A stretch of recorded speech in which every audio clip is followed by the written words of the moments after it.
This is number 7 in our chapter review for chapter 4, where we're asked to simplify each complex fraction. So we've learned that when we are asked to do this, we need to get a common denominator on the top and a common denominator on the bottom, and those common denominators do not have to be the same on top and bottom. So what I notice is on top, the least common denominator would be 8.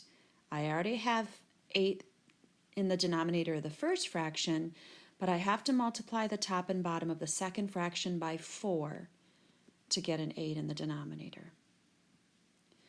On the bottom, my denominators are 6 and 4. The smallest number those both divide into is 12.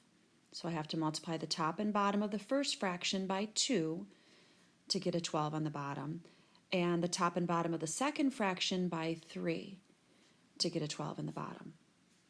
So now I can write this as a single fraction on top, 5 minus 4 is 1 over 8, and a single fraction on bottom, 2 plus 9 is 11 over 12.